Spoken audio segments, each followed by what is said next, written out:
तो ये सभी आशा ही है। ये देखो ये सब गंदगी पड़ी हुई दिख ही रही, ये साफ सफाई होनी चाहिए, नालियाँ सही से पानी निकलना चाहिए निकास के लिए। पिछले 5 सालों में क्या विकास हुआ? सिर्फ रोड बना और वो भी सही से नहीं बना, वो भी यहाँ के पानी इकट्ठा हो जाता मेरे घर के सामने। तो ये सब है, नालियों की तो स्थिति ऐसी, नल तो अच्छा आ रहा है, नल की कोई शिकायत नहीं, बस नालियाँ सही से चलनी चाहिए। ये पानी यहाँ इकट्ठा जो हो जाता है रोड के सामने, घर के सामने, सबको तकलीफ होती जाने में। मैं प्रांजलि अरुंदेकर। क्या बुलवाओगे मेरे से? 50 साल हो गए मेरे को बगीचे में रहते रहते, एक भी नहीं परिवर्तन हुआ। खाली इतना रोड बना है, वो भी ढंग का नहीं बना है। उधर के तो पूरे खुले, और सब आश्वासन देगा, कोई भी आके नहीं झाकेगा। अपने को डालना है, अपने को जिसको मन पड़े उसको डाली आएंगे। और अपन तो है जो मालूम ही है, लक्ष्मी के दास से अपन तो। क्या नाम है आपका? भाई सुषमा। वार्ड में केवल रोड बनी, वो भी अच्छी नहीं बनी है। रोड नहीं बनाई जाए, नालियाँ नहीं बनाई जाए, और रोज कचरा वगैरह निकाला जाए रोज। आने वाले जो पार्षद उम्मीदवार हैं, इनसे क्या आशा रखते हैं आप? आशा रखते हैं कि सही साठ सफाई हो गए, क्योंकि यहाँ मेहतर आते नहीं है, नाली साफ नहीं होती है, बुला के लाओ तो वापस चले जाते, नहीं करते काम। चुनाव जीतने के बाद कभी कोई प्रतिनिधि आपसे मिलने आया? कोई मिलने नहीं आया, वापस आते ही नहीं है। रहते दूसरे मोहल्ले में, कोई आता ही नहीं वापस। क्या समस्या है यहाँ पर? समस्या है, नाली की समस्या है, पानी यहाँ इकट्ठा होता है सब, इस पानी को हटाया जाए, साफ किया जाए, रोड अच्छा बनाया जाए। ये सुशील जैन। सिविल लाइन डाली है, उसके बाद के नाम पर पिछले 5 सालों में यहाँ पर क्या कर रहे हैं? मैंने तो अभी तक 10 साल हो गए मेरे को शादी हुए में, अभी तक कुछ हुआ ही नहीं। खाली ये रोड अभी बना है 2 साल पहले, उसके बाद इसके बाद तो कुछ बना ही नहीं है। और नाली तो पूरी फुल भरी हुई है, भले वहाँ आगे जाके देखो तो साफ है, और यहाँ अंदर जाके देखो तो पूरी भरी हुई है, कोई मतलब नहीं। समस्या है यहाँ पर? बाकी तो और कुछ नहीं, पर खास ये गंदगी हो रही है ना, गंदगी से वो अच्छा रहेगा तो बच्चे भी स्वस्थ रहेंगे, और कुछ नहीं है हमारे। जनप्रतिनिधि जीतने के बाद कभी आपसे मिलने आए हैं क्या? हमने तो अभी तक शक्ल ही नहीं देखी, पहले पिछली बार कौन था क्या था कुछ पता ही नहीं हमको तो। अब आप जो जनप्रतिनिधि यहाँ पर आपसे वोट मांगने आ रहे हैं, उनसे क्या आशा रखते हैं? अब यही आशा रखते हैं कि जो भी पहले जिसने जैसा किया है वैसा ना करे, और आगे की उन्नति और अच्छी हो जाए। अच्छी क्या नाम लिखते हैं? सपना कुमार। क्या क्या कमियां हैं वार्ड में अभी तक? आपको संतुष्ट हैं आपके विकास से? सफाई नहीं होती, ना नाली साफ नहीं आता, और पानी भी बराबर नहीं देते कभी। जी, आपका शुभ नाम? मेरा नाम कुसुम मालिया। जी, क्या क्या कमियां हैं? देखो आज तक सफाई नहीं हुई है 13 नंबर के अंदर। पानी तो उनकी मर्जी आए जब देते हैं, और मर्जी आए नहीं भी देते हैं। जनप्रतिनिधि पार्षद ये विधायक पहले यहाँ पर आए हैं आपकी समस्या को जानने के लिए? कोई पार्षद नहीं आया आज तक गली में। अपना वार्ड अपनी सरकार का कारवा पहुंचा है। वार्ड क्रमांक 14 में हमारे साथ में है कांग्रेस के प्रत्याशी श्रीमती पूजा राकेश गहलोत। उनसे जानेंगे कि क्या योजनाएं हैं, क्या क्या कमियां उनको वार्ड में नज़र आती है, और उनकी क्या आगामी योजनाएं वो वार्ड के लिए क्या करेंगी। फिलहाल आपको वार्ड में क्या क्या कमियां नजर आती हैं? मैं पूजा गहलोत वार्ड क्रमांक 14 से। वार्ड क्रमांक 14 से मैं सबसे पहले ये बंगला बगीचा की जो भी समस्या है उसको पहले हल करवाएंगे। और यहाँ पे बहुत सारी जगह जैसे सड़क नाली वगैरह और पानी की समस्याएं, बहुत सारी दिक्कत है। जैसे कोई आम जनता मतलब उनको बहुत सारे बताते हैं कि जैसे जो समस्या है उनको हम हल करवाएंगे। और जो हमारे पूर्व ये पार्षद थे, कभी उन्होंने आके ऐसा भी नहीं सोचा कि हम मतलब एक बार कॉलोनी में जाके देखते तो सही, मतलब क्या क्या समस्या आ रही है, क्या क्या नहीं आ रही है। बहुत सारी जगह ऐसे भी है कि जहाँ मतलब पीने के पानी की भी बहुत सारी समस्या है, जो आज वो आम जनता ऐसे पानी के लिए भी तरस रहे हैं कि जैसे कम से कम सड़क नहीं बनी, हम धूल खा लेंगे, कम से कम आप पीने का पानी तो लाओ। तो वो समस्या का भी हल करवाएंगे। और क्या एजुकेशन है आपकी? 10th एजुकेशन है आपकी।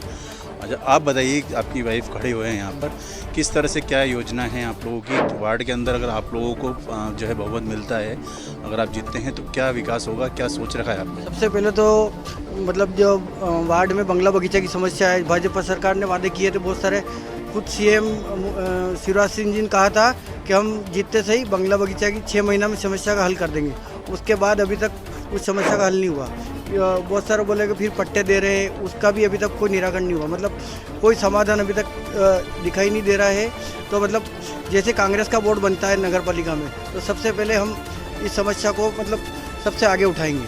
और हमारे कमलनाथ जी ने जो सबसे पहले इस योजना के कर रखी, बोलेंगे हम इसको हल करेंगे, तो हम उस हिसाब से पूरा काम करेंगे। नमस्कार, मैं हूं संजय यादव। अपना वार्ड अपनी सरकार का कारवा पहुंच चुका है वार्ड क्रमांक 14 में। यहां हमें मिले हैं सुनील तिवारी, जो भाजपा से लंबे समय से जुड़े हुए हैं, मंडल अध्यक्ष, मंडल महामंत्री पद पर रह चुके हैं और बता रहे 30 साल से सक्रिय जो है भाजपा के कार्यकर्ता, बूथ लेवल कार्यकर्ता के रूप में इन्हें भूमिका निभाई है। इनने टिकट मांगा था लेकिन इन्हें टिकट नहीं मिला। ऐसी स्थिति में इनने अपने भाई की छोटे भाई की वाइफ को खड़ा करा है और काफ़ी अच्छा प्रचार चल रहा है। फिलहाल अभी जानते हैं इनसे कि इस वार्ड में क्या क्या संभावनाएं हैं, क्या कमियां हैं और ये भारतीय जनता पार्टी से नाराज़ हैं या नहीं हैं, और अगर हैं तो क्यों हैं। आपको बागी होना पड़ा, ऐसा क्यों? भाई साहब, मैंने वार्ड क्रमांक 14 से छोटे भाई की मिसेज के लिए टिकट मांगा था। संगठन में मेरे पास बूथ संयोजक भी हूँ। वर्तमान में भारतीय जनता पार्टी दीनदयाल मंडल निमस में महामंत्री हूँ। इससे पूर्व में मैं युवा मोर्चा का मंडल उपाध्यक्ष रहा। इससे पहले युवा मोर्चा में ही मीडिया प्रभारी का दायित्व भी था और करीबन 30 साल से मेरी पृष्ठभूमि में सक्रिय राजनीति में हूँ और बूथ पे निरंतर कर्मठता से काम करता रहा हूँ। हाँ, सेवा देता आ रहा हूँ और पूरा क्षेत्र जो हमारे वार्ड क्रमांक 14 के अंतर्गत जो क्षेत्र आता है वो बगीचा नंबर 13, बगीचा नंबर 10, साबुद्दीन बाबा परिसर, खेत नंबर 25, नगर पालिका कॉलोनी, आपके महाना बंगला और इधर से PWD quarters, private bus stand परिसर की दोनों गलियाँ, प्रगति नगर, वैभव नगर और ठेठ चूँकि महू रोड पे चले अपन तो बाकी मोटर पार्टी के आगे फिल्टर प्लांट के सामने, वो भी हमारे पूरे क्षेत्र में आता है। और इस वार्ड में कुल 2548 समथिंग मतदाता हैं। इस वार्ड को इतनी अच्छी तरह से आप जानते हैं लेकिन फिर भी पार्टी ने आपको टिकट नहीं दिया, तो क्या मानते हैं आप, पार्टी के वरिष्ठों की गलती है, क्या विचारधारा की गलती है, या मतलब किस तरह से देखेंगे ऐसा क्यों हुआ कि आपका टिकट नहीं मिला? भाई साहब, इसमें मैं कुल मिला के वरिष्ठ जनों की इसमें गलती, क्योंकि मैं शुरू से मैं टिकट की मांग कर रहा हूँ। वरिष्ठ जन में कोई पदाधिकारी? वरिष्ठ में सभी जो इनकी कोर कमेटी बैठी थी, माननीय विधायक जी, माननीय जिलाध्यक्ष जी, मंडल अध्यक्ष जी और सभी जो लोग बैठे थे, वो लास्ट तक मुझे यही आश्वासन देते रहे कि आपका टिकट पक्का और आप तैयारी कीजिए। इन टाइम पे इन लोगों ने मेरा टिकट काट के और जो बाहर से कहा जाए, बाहर अपने वार्ड में भी निवास नहीं करते हैं वो, उनको टिकट दिया गया है। और वार्ड वासियों के आशीर्वाद से मैंने यह मन बनाया, जब टिकट नहीं दिया, भारतीय जनता पार्टी भी रिश्तेदार पार्टी है, लेकिन मैं इसलिए नाराज़ हूँ कि पार्टी से मेरे को नहीं, लेकिन जो मेरे साथ ने गलत किया उससे मेरे को नाराज़गी है। और फिर मेरे घर वाले, मेरे पिताजी भी इससे पूर्व में जनसंघ से पार्टी का काम करता है ना, हमने संगठन से दिन तक कुछ नहीं लिया और ये कार्यकर्ताओं का चुनाव है, इसी में हमको दरकिनार किया। इसलिए पार्टी से खपा होकर मैंने छोटे भैया उसकी मिसेस को, निर्दलीय आशा नील तिवारी को चुनाव लड़ाने का फैसला लिया और आपके आशीर्वाद से आज बढ़िया जन समर्थन मिल रहा है। वार्ड हमारे साथ है। फिलहाल जो आप जो है जनसंपर्क कर रहे हैं और वार्ड में घूम रहे हैं, जो जन समर्थन मिल रहा है, कई पार्टी के पदाधिकारी आपको मनाने भी आए होंगे कि पार्टी के हित में आप कर दीजिए, तो ऐसी स्थिति में क्या आखिरी तक आप खड़े रहेंगे या विचार बदल सकता है? बिल्कुल भाई साहब, मेरा विचार नहीं बदलेगा। मैं बिल्कुल चुनाव लड़ूंगा, इसका परिणाम जो भी हो। और मुझे पूर्णतः विश्वास है कि मेरे वार्ड में जो निवासी हैं उन्होंने सब पे मेरे पे आशा जताई है कि आप तो रहिए, हम आपके साथ में हैं और आपको भारी मतों से विजयी दिलाएंगे, ऐसा उन्होंने मेरे को आशीर्वाद दिया है। श्रीमती किरण शर्मा जी के लिए आपने कहा कि भारी उम्मीदवार हैं, कैसे भारी, कैसे और कैसे आप क्यों असंतुष्ट हैं आप? असंतुष्ट भाई साहब, जो सब वार्ड में हमारा बगीचा नंबर 13 और 10 का कहना था, जहाँ भी जो हम कार्यकर्ता लोग काम करते हैं, जैसे हमारे दीनदयाल मंडल में गजेंद्र जी शर्मा है, दुर्गेश जी शर्मा हैं, चंद्र प्रकाश मोमू जी लालवानी, उन्होंने भी टिकट की मांग की थी, लेकिन इन सबको दरकिनार करते हुए वरिष्ठ नेताओं ने, संगठन ने, भाजपा संगठन ने उनको टिकट दिया है। इससे सब अच्छे खासे कफाएं, कोई उनको जानता भी नहीं यहाँ पे कि किरण शर्मा कौन है। और इसलिए हमने निर्णय लिया है कि हम चुनाव लड़ेंगे और सब बिठाने रोज आ रहे हैं, हम पे प्रेशर भी आ रहा है, लेकिन मैंने पूरा मन बना लिया कि हम बिल्कुल मैदान से नहीं हटेंगे और पूरी तत्परता से और उनका मुकाबला करके चुनाव को जीतेंगे और उनको बता देंगे हम में क्या ताकत है।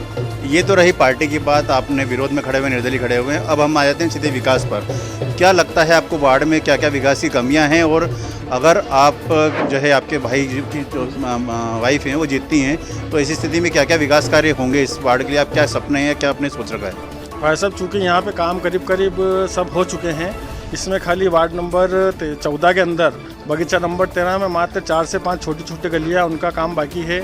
स्ट्रीट लाइट भी करीब से कंप्लीट है। सीवरेज का काम पूरा पूर्व में जो परिषद थी उन्होंने करा दिया है। कहीं कोई समस्या का कोई अलम नहीं। उस विषम परिस्थितियों में जब यहाँ पे कुछ काम नहीं हुआ था, जब भी भारतीय जनता पार्टी यहाँ से जीतती आई है और इतने कीचड़ में मैं 30 साल से काम कर रहा हूँ और उस समय भारतीय जनता पार्टी के लोगों ने, लेकिन अब की बार मेन आक्रोश का कारण ये बना है कि बाहर से लाकर के जो जिनको नहीं जानता है और जो काम कर रहा है वर्षों से जनता के बीच में खड़ा रहता है, घर घर जाके कोई भी समस्या, राशन कार्ड बनवाना, किसी के पोलिंग मतदाता सूची में नाम दर्ज करवाना, इसके लिए मैं दिन रात हम दौड़ते हैं। हम लोगों को दरकार करके और पार्टी ने उनको टिकट दिया, ये नाराज़गी है। बहुत बहुत धन्यवाद, बने रहिए अपना नीमच के साथ। 14 से आप भाजपा के अधिकृत उम्मीदवार के रूप में चुनावी मैदान में क्या जो योजना है उसको लेकर के, क्या विकास कार्यों को लेकर के आप जनता के बीच जा रहे हैं? बिल्कुल, भारतीय जनता पार्टी विकास के कार्यों को लेकर ही और अपने जो पेज प्रमुख होते हैं और पन्ना प्रमुख होते हैं उसी को लेकर और जनता के बीच में जाती है। जैसे कि हमेशा से हमने कहा है कि भारतीय जनता पार्टी जो कहती है वो करके दिखाती है, उसका प्रत्यक्ष रूप हमने देख रखा है। चाहे वो जनपद से ले लो, पंच से ले लो, सरपंच से ले लो, गांव में ले लो, शहर में ले लो, नगर पालिका ले लो, महानगर पालिका ले लो, महापौर ले लो, हर जगह से विकास कार्य भारतीय जनता पार्टी करती हुई आ रही है। और कहीं ना कहीं अगर कोई कार्य 2 साल के अंदर नहीं हुए तो उसका प्रत्यक्ष प्रमाण हमने देखा है कि कोरोना काल की वजह से ही कहीं ना कहीं वो कार्यों को कहीं ना कहीं रुके हैं। लेकिन पुनः भारतीय जनता पार्टी की भारतीय जनता पार्टी जीतती है और इस नीमच नगर पालिका में बैठती है तो पुनः वो रुके हुए विकास कार्यों को फिर से पुनः प्रारंभ किया जाएगा। भाजपा के जो है एक निर्दलीय उम्मीदवार आपके वार्ड से खड़े हो रहे हैं, कई आरोप है कि आप बाहरी कार्यकर्ता हैं जिनको उनके क्षेत्र में उनका हक मार करके आप लोगों को टिकट वितरण किया गया है। नहीं, ऐसा नहीं है। मैं पिछले 8 साल से इसी वार्ड में निवास रह रही हूँ। कई बार ये भ्रमिकता फैलाई जा रही है, लेकिन वृंदावन कॉलोनी के जो निवासी मेरे साथ हैं, आप उनसे पूछ लीजिए कि वो कहते हैं कि हमें नहीं पता कि वार्ड नंबर 10 और 13 हमारे साथ, बगीचा नंबर 10 और 13 हमारे वार्ड में आता है। इसी प्रकार से वहाँ पर एक भ्रमिकता फैलाई गई है कि हम उनको नहीं जानते और ये लोग कहते हैं कि हम इधर के व्यक्ति को नहीं। लेकिन वार्ड बहुत बड़ा है, क्षेत्रफल के हिसाब से भी बहुत बड़ा है और ये वोटर के हिसाब से भी बहुत बड़ा है। क्या योजनाएं हैं आपके आगामी विकास को लेकर? भारतीय जनता पार्टी के हर कार्यकर्ता जो आज मेरे साथ लगे हुए हैं, हमने शुरू से ही जो सरकार की योजना है, चाहे वो लाडली लक्ष्मी देख लो आप, चाहे वो संबल योजना देख लो, चाहे आप प्रधानमंत्री आवास देख लो, आप उज्ज्वला योजना देख लो या अन्य प्रकार की जितनी भी योजनाएं हैं, जिस प्रकार से कन्यादान योजना है कि 15 महीने की कांग्रेस की सरकार आई थी, हमने देखा है कि 15 महीने के अंदर कमलनाथ जी ने वो सारी योजनाएं बंद कर दी थी और कहीं ना कहीं जो जनता है उससे वो वंचित रह गई थी। लेकिन पुनः 15 महीने बाद जब भारतीय जनता पार्टी की सरकार फिर से मध्य प्रदेश के अंदर आई है तो माननीय मुख्यमंत्री शिवराज सिंह जी चौहान ने फिर से ये सारी योजनाएं लागू की है और उस हितग्राही तक, जनता तक कैसे हम पहुँचे, ये सारे भारतीय जनता पार्टी के सभी कार्यकर्ता इसमें लगे रहते हैं और भारतीय जनता पार्टी का हर एक कार्यकर्ता योजना को लेकर जनता के बीच में जाएगा। मैं स्वयं भी कहीं ना कहीं आयुष्मान कार्ड जो लोग मध्यम वर्गीय परिवार के हैं जो वंचित रह गए या संबल योजना के अंतर्गत वो आयुष्मान कार्ड नहीं बना पाए हैं, तो हम नगर पालिका के तहत ये फ्री ऑफ कैंप लगाएंगे जिसमें आयुष्मान कार्ड सभी मतदाताओं के बने, जिनके पास पात्रता पर्ची और संबल कार्ड योजना के कार्ड बने हुए हैं, तो पुनः हम उन्हें